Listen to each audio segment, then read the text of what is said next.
Bueno, en nombre de la Academia de Historia del Estado de Carabobo, les damos las gracias por venir a este conversatorio del día de hoy que va a estar dirigido por el compañero, el doctor Luis Heraclio Medina, individuo del número de la Academia, sobre un tema súper interesante que se sale de lo común, que trata sobre la verdadera muerte del general Páez. O sea, que no vamos a tocarlo el aspecto bélico de él, que ya lo conocemos, ya lo hemos escuchado muchísimas veces, pero que, bueno, aparte de Luis Heraclio trajo una lanza, que estaba un poco incógnita la situación aquí con esto, pero bueno, ya nos explicará. Muchos conocen a Luis Heraclio, que no lo conozco, porque hay gente que yo, caras que no conozco aquí ahorita, en este momento. Luis Heraclio ha sido una persona que por muchísimos años se ha dedicado al tema de la historia, al igual que muchos de los que estamos en la academia, que no somos historiadores de carrera, sino digamos no de hobby, porque ya no es un hobby, ya hemos pasado a otra etapa, porque publicamos siguiendo el método científico, que entonces ya es una cosa diferente. Pero sí lo ha hecho con mucha seriedad, tiene innumerables publicaciones en diferentes medios impresos y digitales, y bueno, además de eso ya ha publicado varios libros, y bueno, de paso para mí es un motivo de aprecio y de alegría que me toca a mí presentar a Luis Heraclio en la tarde de hoy sobre este tema, y bueno, esperamos que sea del interés de todos ustedes. Así que al final del conversatorio, por supuesto, haremos el ciclo de preguntas y respuestas, y bueno, esperemos que disfruten de esta jornada.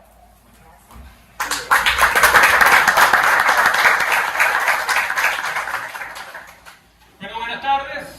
Gracias por haber venido a todos ustedes. Muy contento por la presencia de todos ustedes y sobre todo por caras nuevas. Tenemos varias caras nuevas por aquí.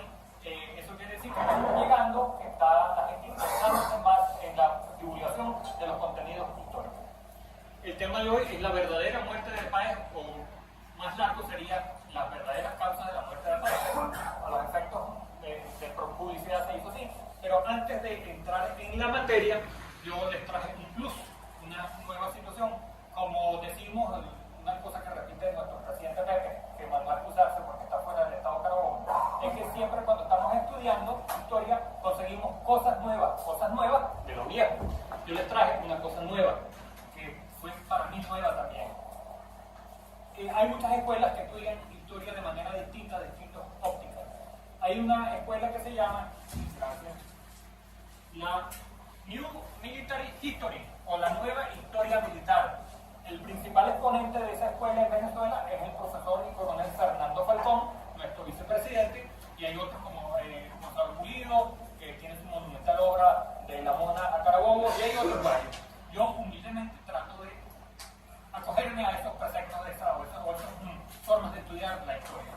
La nueva historia militar, en mi criterio, esa técnica se puede aplicar a cualquier hecho del pasado, se fundamenta o trabaja en base a 4 o 5 elementos, uno de los cuales es estudio del terreno.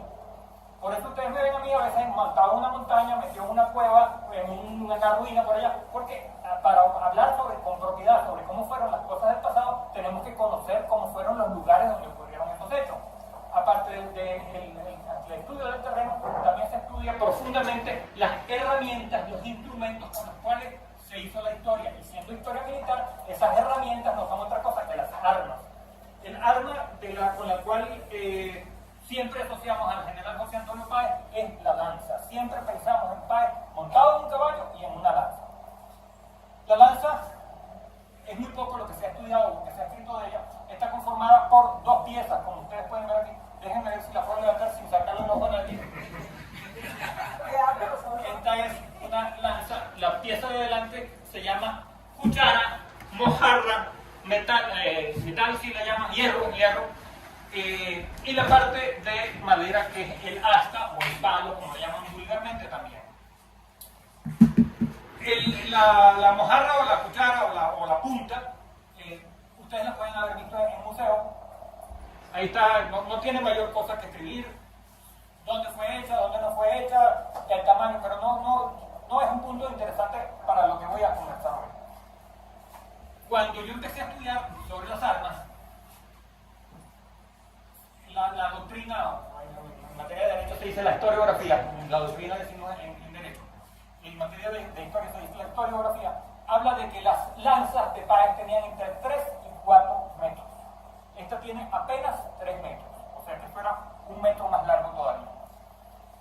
Y yo me imaginaba, ¿de dónde salen esos palos derechitos de 4 metros? Yo me iba por el parque Fernando Peñalver de cabo a rabo buscando en algún árbol si había algún palo así largo de 3 metros o 4 metros. No lo hay. Caminando por las calles, en playa, en plaza, en todas partes, yo no encontré nunca un palo derechito de 4 metros o de 3 metros. Conversando con ese gran hacendado, dueño del medio Hato de Barinas, que es don José Antonio Pardiña, le dije, que él se la pasa en Apure, José Antonio, averígame allá con tu gente, y cuál es ese palo del cual se utiliza, del cual se hace la lanza, que tienen distintos nombres. Se llama cubita, píritu, albarico, lata, en fin, muchísimos nombres. Cada región, cada pueblo a lo mejor tiene una manera distinta de nombrar.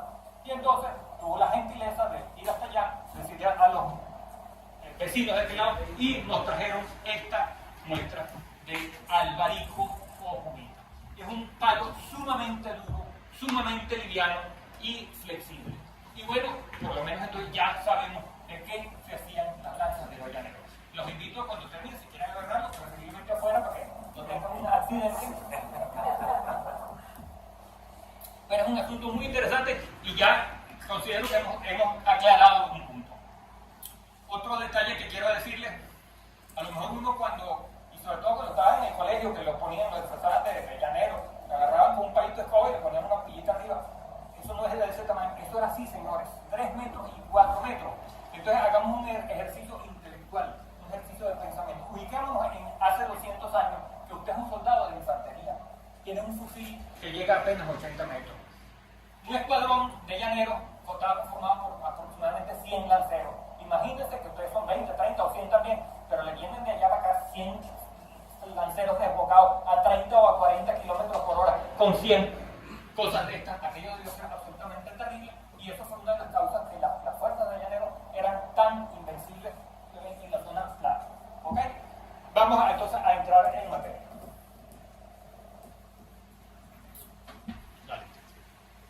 Es bastante conocido que Páez muere el 6 de mayo de 1873, estaba en Nueva York en el exilio. Lo estuvo asistiendo un doctor llamado A.K. Gardner y el cadáver lo embalsamó un médico cubano. Páez tenía mucha simpatía entre la colonia cubana de Nueva York. No sé si ustedes saben, es un aspecto poco conocido de la vida de Páez, que ya lograda la independencia, Simón Bolívar crea un plan, un proyecto de invadir Cuba y darle la independencia a Cuba. Y el que iba a ir para allá era José Antonio Páez. Claro, con todos los problemas que hubo posteriormente, eso no se realizó. Por eso los cubanos lo querían mucho. Este señor le hizo lo embalsamó. En cuanto a la muerte de Páez, hemos revisado distintos autores. Está Américo Briceño Valero, Miguel Pérez Formoso, Manuel Landaeta Rosales, uno de los más conocidos, Antonio García, Rafael Arraiz Lucas, que ustedes lo deben conocer porque ha venido varias veces para acá, nuestro Adolfo Van López, que está por aquí su foto, Argenis Zuluaga, que también está por aquí su foto. Y al hablar de Páez, en su biografía, no lo nombran, no dicen para nada de que murió. No señalan, guardan un absoluto silencio. En cambio, otros autores sí hablan de la muerte de Páez. Alirio Gómez Picón, que es uno de los que más estudió a Páez, tiene un libro que se llama Páez, fundador del Estado venezolano. Allí dice: veían a aquel jinete con su estampa agradable y sus cabellos blancos sobre el lomo de su corcel, desafiando muchas veces las inclemencias del tiempo, hasta que un día un viento ligero, a consecuencia de un brusco cambio estacional, le ocasiona un resfriado, que a poco se convierte en una pulmonía fulminante que rompe fatalmente el hilo de su existencia. Muy poético, una epopeya. El hombre es tan valiente, viejito y todo, está cabalgando bajo la lluvia en el el Central Park de Nueva York y se enferma. Otro, José Nucete Sarli, hace una biografía del Páez y repite la misma versión. De vez en cuando dará paseos por el Central Park, anciano pero gallardo, y perito jinete recordado por su llanura, hasta que un resfriado que pesca en uno de esos paseos se transforma en pulmonía y lo lleva a las silenciosas llanuras de la muerte. Sigue la epopeya. Otro.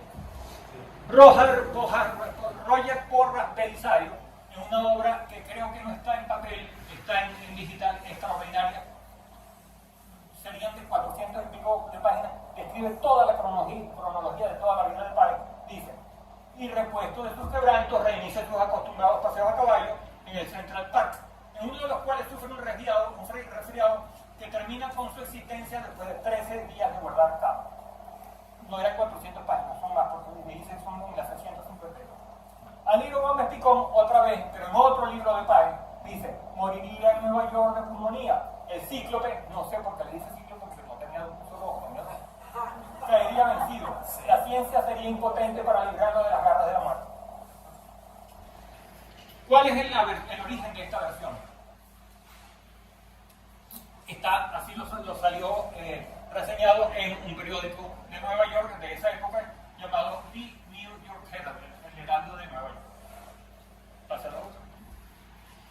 Siempre vemos que Páez, como dijimos antes, es asociado a caballo. Quizás eso influyó en parte a que la muerte se atribuyera a un paseo a caballo. En toda su vida, Páez pasó la mitad de la vida montado encima de un caballo y muchas veces, por esto mismo, estuvo a punto de morir, estuvo en riesgo muchas veces. La primera vez que sabemos que estuvo en riesgo la vida fue muy joven, antes de la Guerra de Independencia. Ustedes saben que su padre le recomienda un traslado de una cantidad de dinero en los lados de Portuguesa, Yaracuy, por esos lados. Lo atracan, él pega por la pistola y mata a uno de los dos atracadores. Los otros dejan el pelero, por decirlo vulgarmente, pero él se asusta porque matar a alguien es algo que tiene sus complicaciones legales. Y entonces se esconde en un hato. En el hato lo ponen a trabajar a las órdenes del negro Manuelote, que aparentemente era un tipo muy resentido, y cuando vio que aquel muchacho, que era un hombre educado, porque Páez no era un patán, no era un ignorante, Páez sabía leer y escribir, sabía sacar cuentas, que en aquella época, en aquellos pueblos eso era bastante, y entonces lo agarra para hacer todas las peores y las más peligrosas y las más degradantes actividades. Le lavaba los pies, lo mandaba a meterse en un río y a amansar caballos salvajes. Ahí fue la primera vez. Un caballo salvaje corcovea mucho, puede tumbar al jinete y le puede producir la muerte. La segunda vez es una batalla poco conocida como la batalla de Mata de León en Barinas. Cuando entra en combate, su caballo, quizás asustado por las partidas de los tiros, el humo, el fuego, la gritería, queda paralizado, no se mueve. Él tiene que bajarse de su caballo en medio del enemigo y buscar a como sea otro caballo y continuar con su misión en ese momento. El tercer caso donde está en riesgo su vida es el más conocido de todos. Es en 1816 en el combate de la Mata de Miel. Ese combate está reflejado en los murales de la Casa Páez. Él tenía un caballo que quería mucho, que era un caballo muy bueno. Va a hacer lo que se llama, en general, conocen la terminología, un reconocimiento del enemigo. O sea, se acerca al enemigo, no va a combatir, simplemente va a observar cuál es su disposición. Pero llega tan cerca, llega a quizás menos de 80 metros, le disparan y una bala penetra en el ojo del caballo y lo mata en el acto. Él cae y los 400 kilos del caballo le caen encima de la pierna. Quedan paralizados, no se puede mover de allí. En una polvareda y pasa algunos segundos, quizás algunos minutos allí, hasta que viene Monato Pérez, que era uno de sus subalternos, y lo rescatan y lo regresan a las líneas y le dan otro caballo y regresa al combate. Al regresar, en el tiroteo le pegan otro tiro al nuevo caballo. El caballo brinca, corcovea y lo tira para el suelo otra vez. Él vuelve nuevamente a buscar que lo asistan, le dan otro caballo y regresa, bueno, no pasó bien. En el año 1821, 24 de junio, la batalla de Carabobo es un episodio súper conocido, eso se ha hablado bastante. A él le daban, lamentablemente no está el doctor Rojas Martica, que es el psiquiatra que yo hubiera querido que nos explicara sobre unos ataques nerviosos que le daban a Páez cuando empezaban los combates, que quedaba paralizado. Y le pega eso en la batalla de Carabobo. En ese momento, que está completamente paralizado, casi rodeado de realista, enemigo. Es un hombre llanero, pero llanero que había sido de Boves y ahora estaba con la caballería de Morales. Antonio Martínez. Encuentra a Páez y lo agarra por la vida del caballo, ubica a un oficial patriota llamado, o del sobrenombre, Guadalupe, y le dice: mira, Guadalupe, vamos a matar a tu general, llévatelo de aquí porque está paralizado. Guadalupe se monta en la grupa y se dirige. ¿Por qué hizo esto? ¿Quién sabe? Nadie sabe. Páez nos explicó por qué su enemigo acérrimo o adversario acérrimo le salvó la vida. Y ningún historiador ha desentrañado por qué ese enemigo, que era de las fuerzas más terribles, acuérdense que era un hombre de Boves, un lancero de Boves, de los más crueles, pero le perdona la vida a Páez y lo salva. Lamentablemente, a Antonio Martínez lo matan poco tiempo después, malamente lo traicionaron, lo ajusticiaron, pese a que Páez lo iba a perdonar, y se perdió quien nos hubiera contado cuál fue la versión.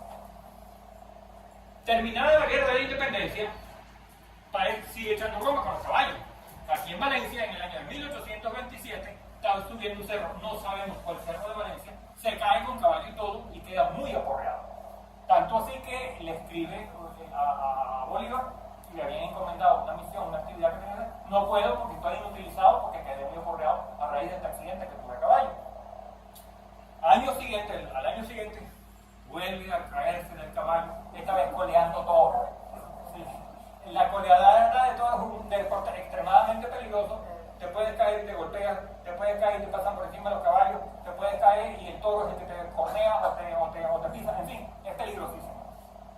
Tiene un accidente grave coleando toros y tenemos dos correspondencias relativas a este hecho. Una de ellas es firmada por Miguel Peña hacia Bolívar y le dice: el general Páez no volverá a colear toros.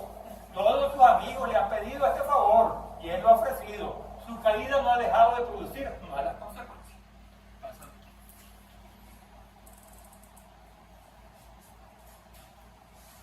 Pero la más peligrosa de todas las caídas de caballo ocurren ya cuando está viejito, muchos años después, 30 años después de eso. En 1858 ya estaba viviendo en el exilio en Nueva York. En Nueva York hay una fiesta regional de la ciudad, se hacen desfiles, no recuerdo el nombre, es un nombre bien raro por cierto. Se hacen unos desfiles, se hacen fiestas, se hacen bailes, pero sobre todo, lo más importante, una gran cantidad de desfiles con ejército y con fuerzas civiles. Páez, una cosa que no conoce todo el mundo, en Nueva York era toda una personalidad. A Páez lo querían y lo apreciaban mucho en Nueva York y le tenían en gran estima. Entonces lo invitan como invitado de honor a participar en ese desfile. Van hasta su casa, vivía modestamente porque Páez no tenía plata, una comitiva de jinetes, de militares, le llevan a caballo. Él refiere la crónica que anda con un uniforme muy bonito, un uniforme de caballería, se monta en su caballo y se va hasta donde iba el desfile.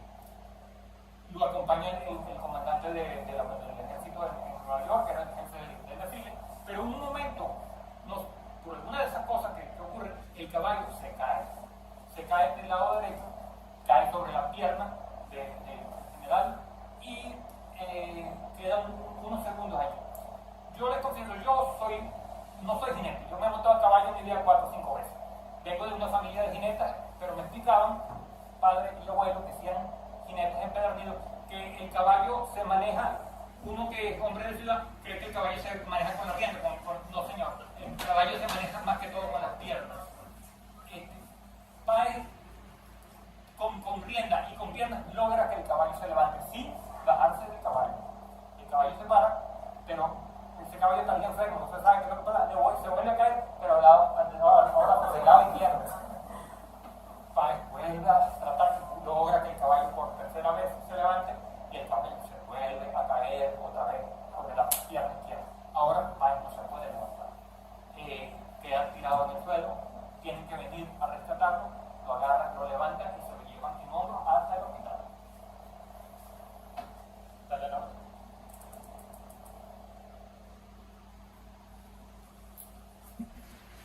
En el hospital, los médicos Woodward y Siren dan ¿cómo se llama?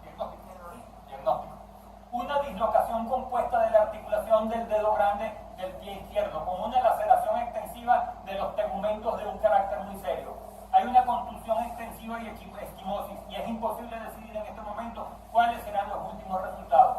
Si la inflamación es extensiva, podría causar la pérdida de las partes. Imagínense, va en 8. La herida es lo más peligrosa en razón de la edad avanzada del general, aunque él tiene a su favor una excelente constitución y gran fortaleza física. O sea que el golpe fue duro. Quedó apoyado, pasado. Aún así, bueno, se fue recuperando, se logró la recuperación y él tenía un viaje pautado en barco. Lo iban a traer a Venezuela y a Sudamérica. Aún así, como les dije, el gobierno de Estados Unidos lo tenía muy en alto. Le aseguraron un pasaje en un barco de guerra que iba hasta Paraguay y iba a hacer escala en Venezuela. Fíjense cómo se describe en la prensa de la época, en el New York Herald, el traslado. El general fue bajado de sus habitaciones y colocado sobre una litera en un salón trasero del hotel, claro, para que no lo vieran. Después de despedirse de un número de sus amigos, 4 soldados destacados para ese específico servicio cargaron al general y lo llevaron al centro de la escolta. La litera fue adornada con banderas venezolanas, bolivianas y americanas, formando una tienda que protegió al general de la lluvia. La litera conteniendo al general fue entonces removida a la cubierta del Atlanta y el general fue asistido dentro de su cuarto en un camarote que había sido especialmente preparado para su comodidad. Eso lo reporta no es el New York Herald, sino el New York Times. Estaba muy mal, pero aún así emprendió el plan. Dale la otra. Pasaron los años. Visita Argentina, Perú, Bolivia, Colombia y Nueva York. En todos esos y Colombia. En todos esos países lo reciben de lo mejor, le dan jerarquía, le conceden jerarquía de general en todos esos países y le pagan un sueldo de general. Hombre exilado, un hombre sin propiedades, pero esos países tuvieron esa gentileza de darle todo ese ayuda. Perdón, regresamos. Este es un grabado original de la época. No dice que fuera exactamente del mismo momento en que él cayó, pero es un desfile, una actividad que hubo en Nueva York. Fíjense que está rodeado de militares, tiene un papel preponderante. Yo pienso que a lo mejor no es el mismo hecho, porque en las crónicas del accidente se dice que cargaba uniforme militar y aquí lo hemos vestido de civil. Pero pudiera ser otro evento. Pero esto es una imagen de la época. Ahora sí. En 1872 viaja a Perú. Está en Perú entre marzo y diciembre, pero ahí empieza a sentirse mal. Le escribe a un amigo que, como no le sentaba bien el clima de Lima, decidió ir a Nueva York. En Venezuela no podía estar porque estaba en blanco y no lo sentaba aquí. Ya esa es una foto mejorada, pero ya denota su vejez ahí en esa imagen. Ahí tenía varios hijos, una buena cantidad de hijos en 3 mujeres. Uno de ellos era Manuel Páez y le escribe una carta en marzo de 1873 y le dice: espero que al recibo de esta ya habrás abrazado a tus hijos y ellos te darán informes circunstanciados de mi salud. Entendemos entonces que los nietos de Páez, o sea, los hijos de Manuel, habían estado en Nueva York, lo habían visitado y se habían enterado de que estaba enfermo. Al día siguiente, Páez vuelve a escribir otra carta al mismo hijo Manuel y le dice, porque Guzmán Blanco parece que ya en esa etapa ya estaba condescendiente con aceptar que visitara Venezuela o que viniera a vivir a Venezuela. Y le dice, pero mi salud quebrantada no me permite cumplir inmediatamente con mi deseo que hasta ahora no me había consentido realizar el estado anárquico del país. Acuérdense que aquí había revoluciones todos los días. Y el gobierno de Guzmán no era el más simpatizante de Páez. Pero estaba tan enfermo que no podía regresar. No se dice aquí de qué estaba enfermo. La muerte ocurre definitivamente el día 6 de mayo de 1873 y el New York Herald, que es el que origina el fake, la información errada, dice que textualmente muere de una bronconeumonía adquirida luego de un paseo a caballo por Nueva York. Esa es la versión que se manejó públicamente. Pero tenemos otra versión que no es pública, pero es un telegrama que emite el cónsul venezolano en Nueva York al gobierno venezolano.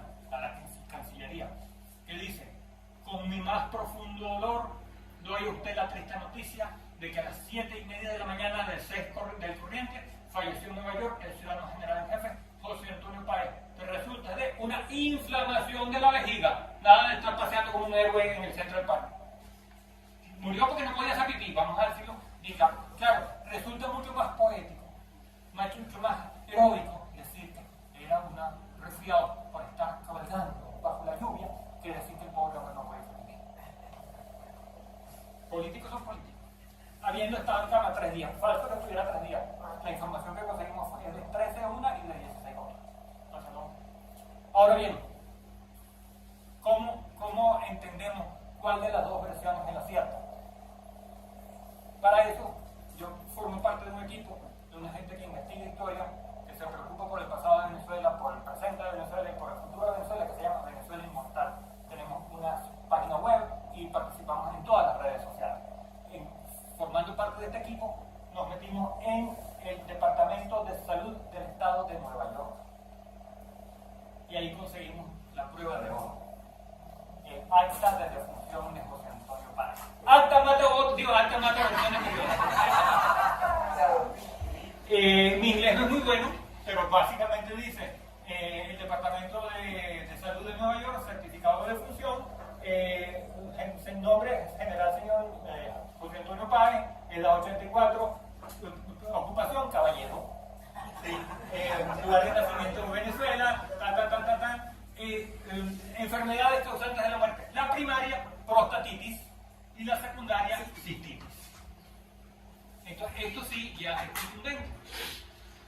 Lamentablemente no vino nuestro amigo el académico, el doctor Alberto Sosa Olavarría.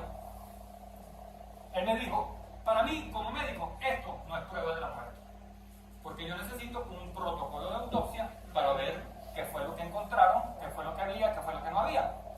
Él tiene la razón como médico, pero yo tengo la razón como abogado, porque como abogado esto es prueba plena que podemos exhibir en un juicio, y desde el punto de vista legal esto es una prueba de la causa de la muerte, y desde el punto de vista histórico, entre no tengamos otro documento o otra fuente primaria, yo creo que es suficientemente valioso.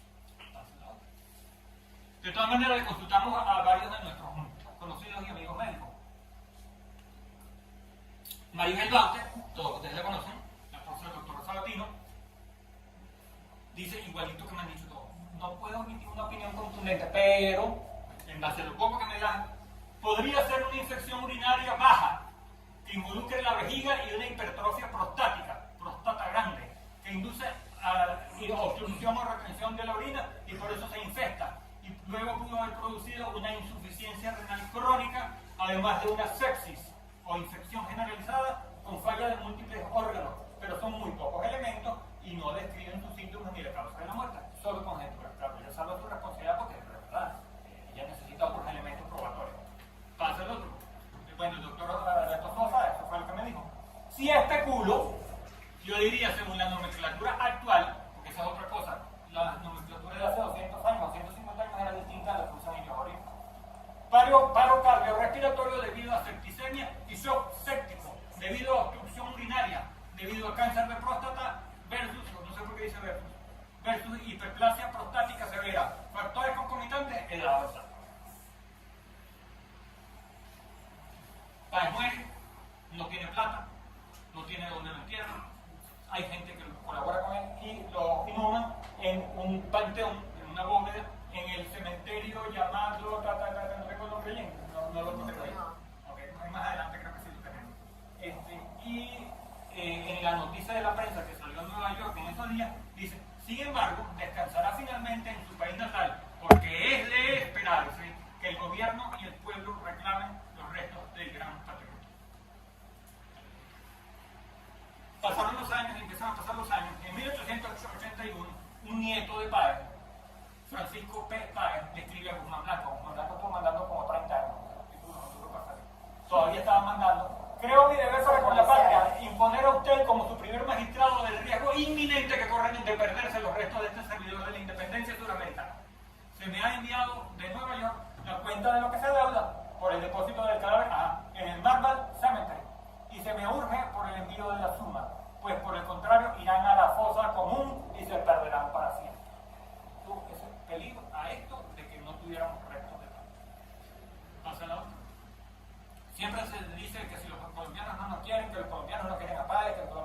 fíjense lo que dijo la Municipalidad de Bogotá.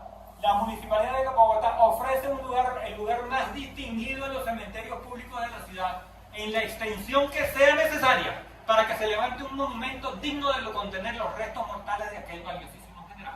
Lo que se le negaba en Venezuela, en la Venezuela de un momento, se le ofrecía en Colombia. Definitivamente, en 1888 no estaba Guzmán ejerciendo la presidencia, sino un carabobeño, Hermógenes López. Se trasladaron a Venezuela los restos. Nuevamente, Estados Unidos entrega un barco de guerra para el traslado de Venezuela. Dale lo otro. Llega, bueno, estas son las fotos para que vean cómo se despide a Páez en Nueva York. Ese es el desfile con el catafalco y la parada que hay en el muelle para traerlo al muelle para después venir a Venezuela. Aquí está en el barco, ahí está la urna, es la guardia de honor que tiene en Nueva York. Era un personaje. Finalmente, se reciben los restos de Páez en La Guaira. Aquí están recibiéndolo frente a la casa, lo que era antigua, la casa de Guipuzcoana, que después fue la casa de la aduana, y hubo una fiesta, unos honores muy bonitos. Por ejemplo, en la otra podemos ver unos jóvenes que se vistieron como los húsares de Páez de la época de la Guerra de Independencia, ya habían pasado 50 años de la guerra. Hubo damas o las muchachas jóvenes de la sociedad de Caracas se vistieron como las mujeres en la época clásica de Grecia, con banderas de los países. Hubo poesía, hubo de todo.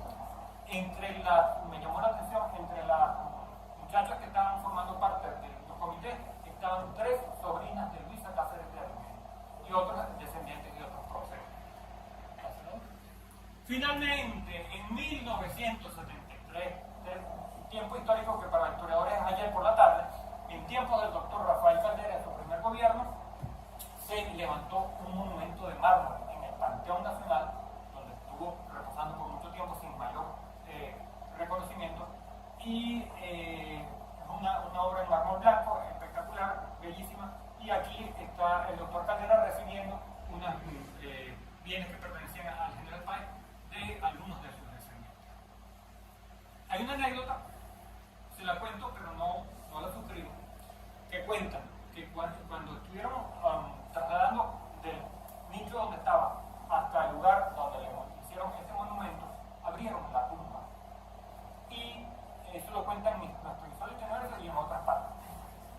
El cadáver estaba perfecto porque se dice que el trabajo de embalsamamiento del cubano fue excelente y que sopló una brisa y que le movió los cabellos blancos.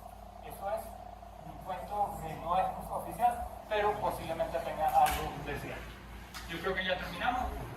Es lo que teníamos que contarles. Estoy muy orgulloso de que con una primicia, lo que periodísticamente se llama un tubazo, llevamos al conocimiento de la historia venezolana un aspecto que no se conocía y del cual existía una versión que era falsa. De verdad, esa es la cosa que uno como historiador no está repitiendo lo mismo que han dicho todos, sino creando una cosa real. Sí.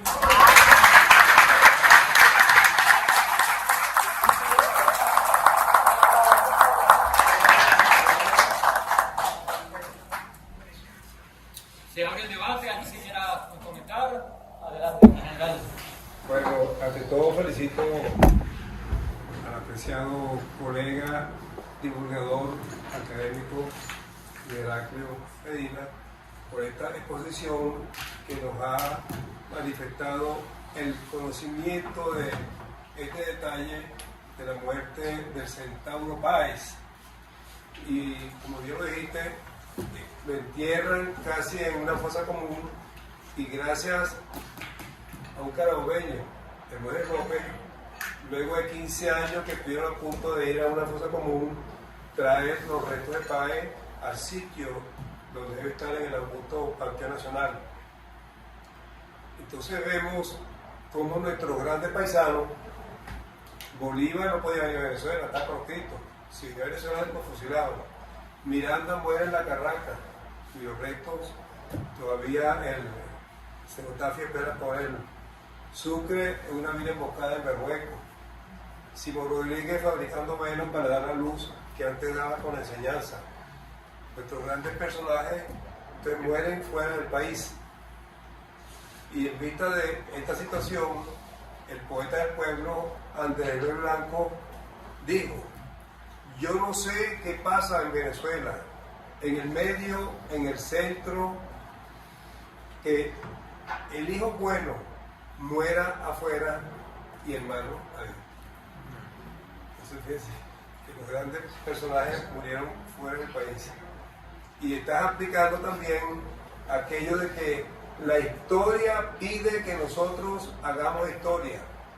Y con personalidades como Heraclio, la historia se está haciendo. Gracias. Muchas gracias.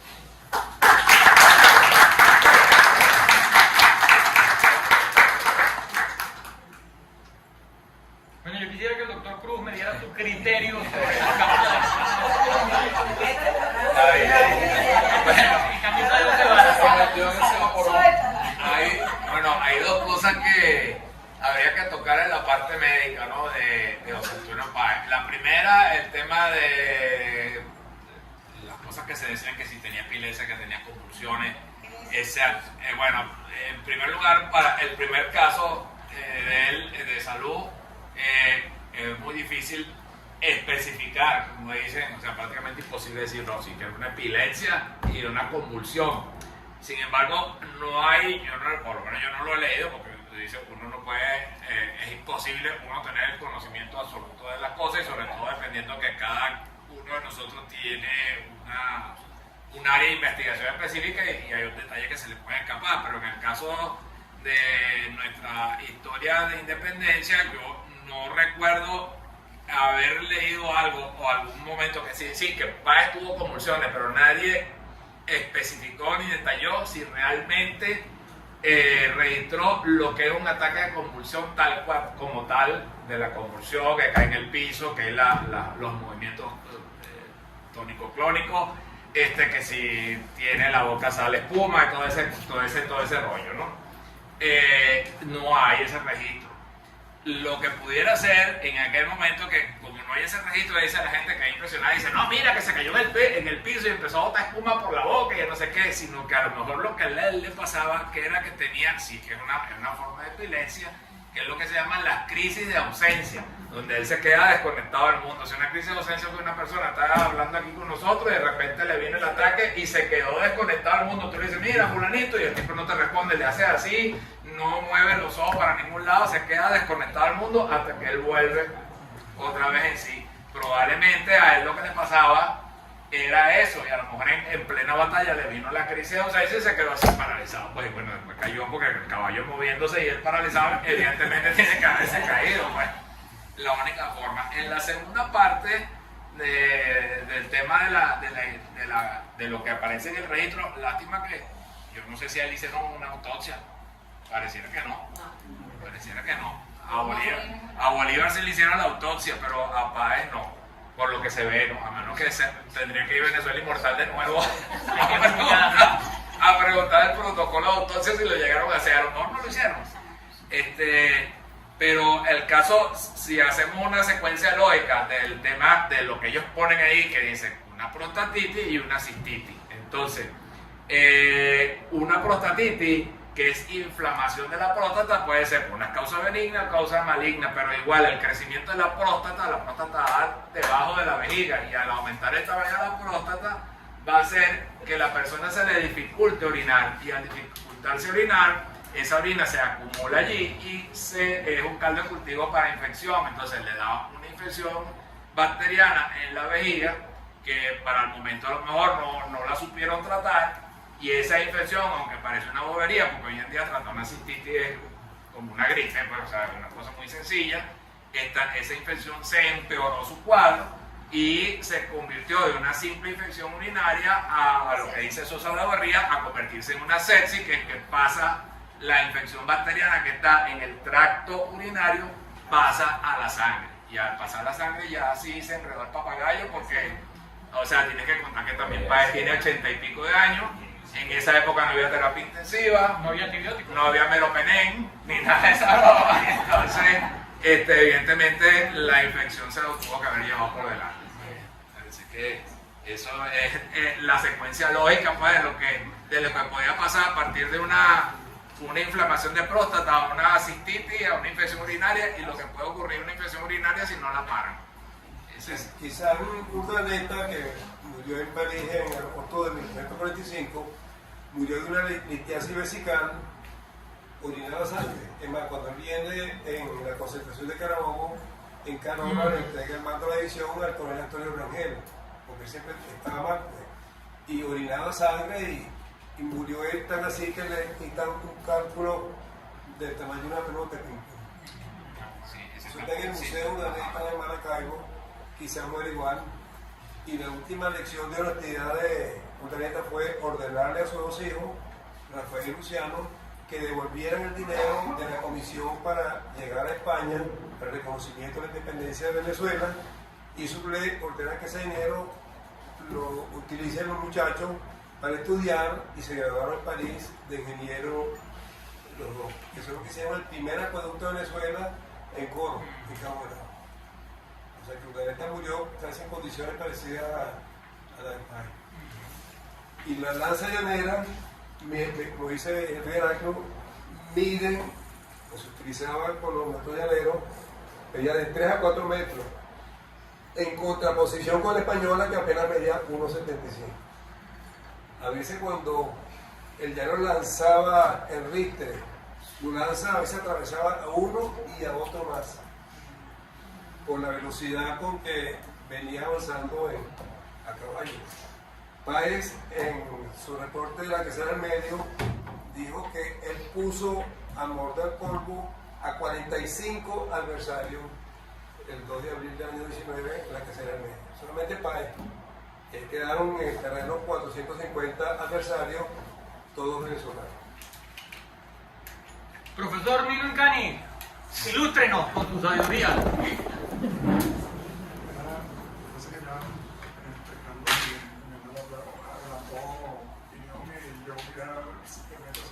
Un reafirmador de que es entendible que mucha de la gente que se murió hombres que se morían en el siglo de 1800 se murieron de esa causa. Lamentablemente no tenemos una estadística sobre la que hay por ahí, pero si no ocurre en nosotros aquí en este recinto, varios de nosotros ya estaríamos muertos si hubiéramos en 1800 entre ellos y yo. Gracias a la penicilina que se Si un europeo depende de esa etapa, y si depende de esa etapa, y estas infecciones vienen de septicemia y mueren, ¿no? Al igual que en el caso del planeta, pero por razones diferentes. En la litiasis vesical, que yo vi un cálculo para ir a un museo en Maracaibo, y de Dios, como también se vivir con esto, ¿no? Que era casi una pelota de tenis, una cosa así. Entonces sí, debió haber sido igual que ahora.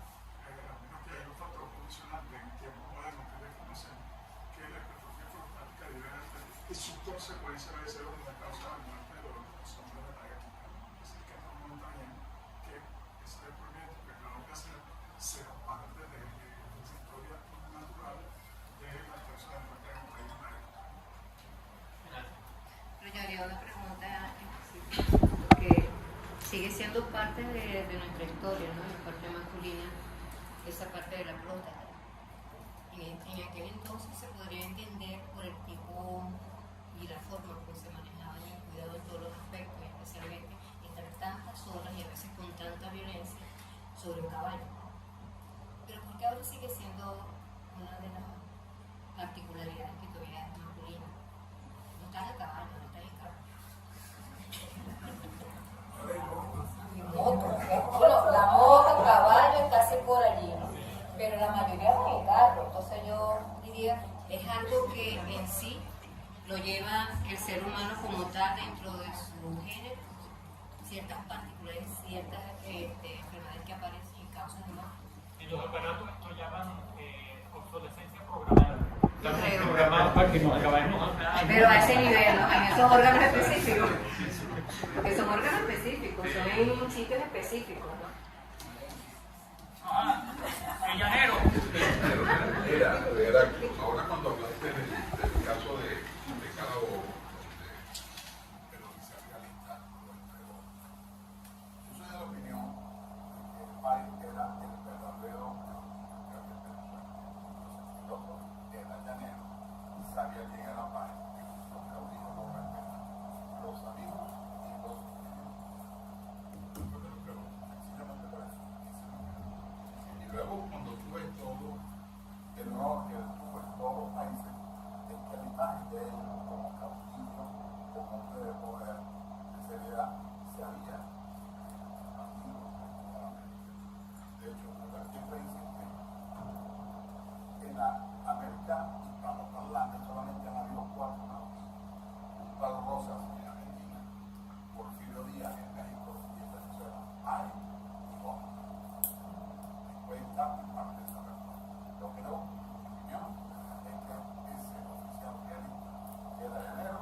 salva a Páez, de acuerdo a, creo que las memorias de Zule,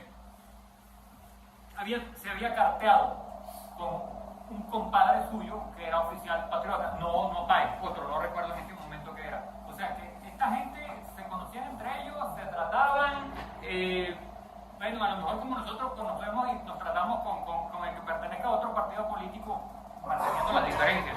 Y posiblemente por ahí venía el conocido, el vecino, o el amigo de mi amigo, o el subalterno de mi compadre, y por eso vino a lo mejor esa situación. Porque lo reconoció. O sea que en aquella época, para reconocerlo, tenía que saber quién es, tenía que haberlo tratado antes. Un poco como el partido de Italia, Venezuela de reforma.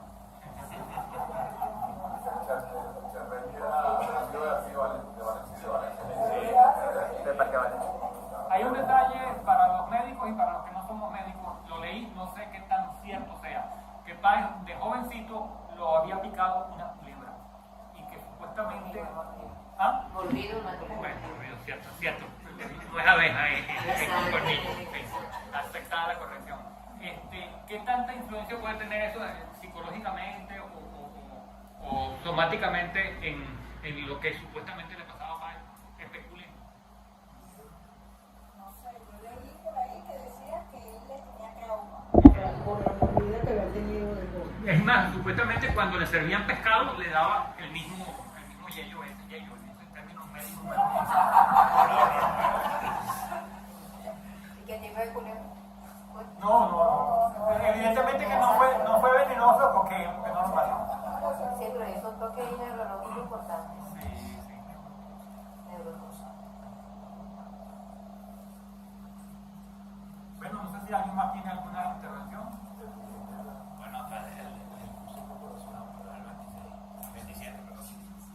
El detalle de los presidentes.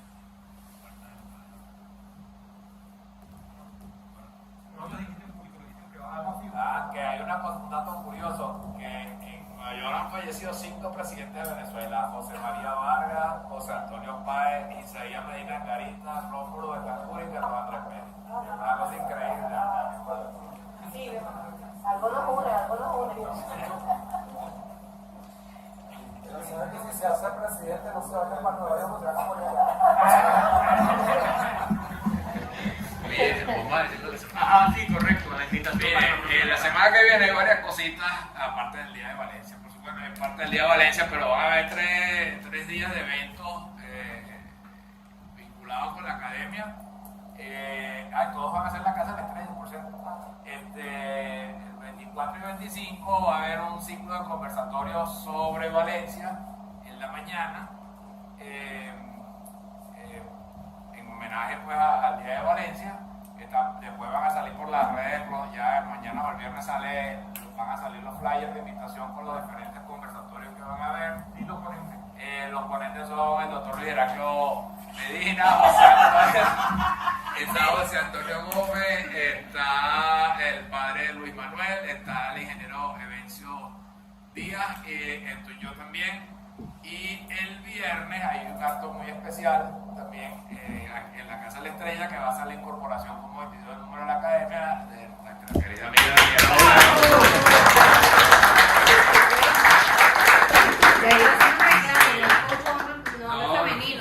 Que ya es la justicia, porque de verdad que hace falta más mujeres en la academia. ¿No? Así que Reconocimiento. entonces, mujeres al poder, como dice.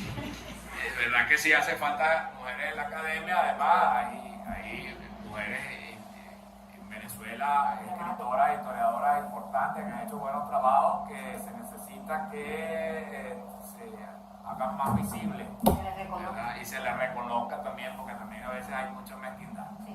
Entonces, pero bueno, nosotros estamos realmente contentos por eso. Y bueno, entonces los esperamos la semana que viene en la Casa de la Estrella, que vamos a tener varios días de acción. Y el viernes en la tarde, que no nos corresponde, pero igual vamos a echar el chisme. La Asociación Amigos de Valencia el jueves, el miércoles 25, pero en la tarde va a ser la broma. No, en allí. En el Lallín. Bueno, a los flitos chinos con la Asociación Amigos de Valencia el miércoles de la tarde. Hay una charla sobre Alemano Romero, el psicólogo de la con el psiquiatra